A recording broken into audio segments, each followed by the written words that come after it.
উপস্থিত সকলের কাছে বিনম্রভাবে আবেদন রাখছি, আপনারা আমাদের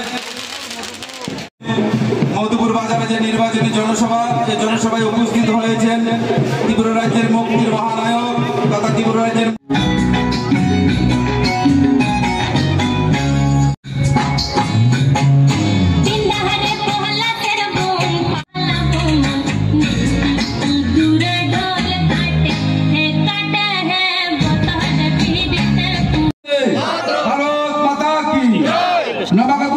ভারতের গৃহমন্ত্রী অমিত শাহজি ত্রিপুরাতে এসছেন, আপনারা জানেন।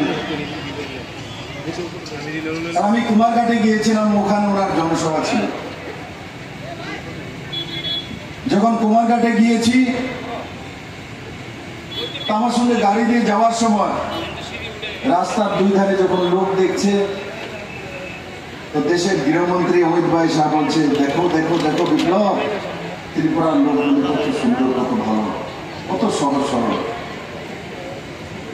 গর্ব হয় বিপ্লবদেরকে যে আমিও তো ত্রিপুরার ছেলে।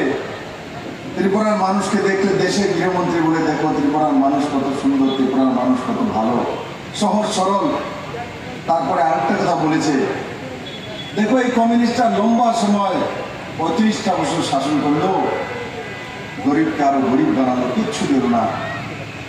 ত্রিপুরার মানুষের জন্য বিপ্লব করবে, যা দরকার লাগবে আমি অমিত শাহ আছি, ত্রিপুরার মানুষকে আমি দেব।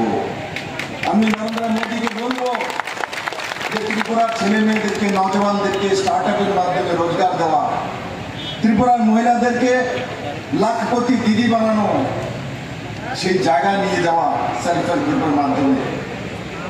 আর এক সময় ছিল এই কমিউনিস্টের বন্ধুরা পুরো ত্রিপুরায় ঘুরে ঘুরে কি ভাষণ দিচ্ছ, কি ভাষণ দিত এরা, যে ত্রিপুরার মানুষ উৎপীড়িত, ত্রিপুরার মানুষ কোনো কিছু করতে পারবে না, ত্রিপুরার মানুষের কিচ্ছু নেই, ত্রিপুরার মানুষ গরিব, ত্রিপুরার মানুষ খেতে দেওয়া, ত্রিপুরার মানুষ শ্রমিক।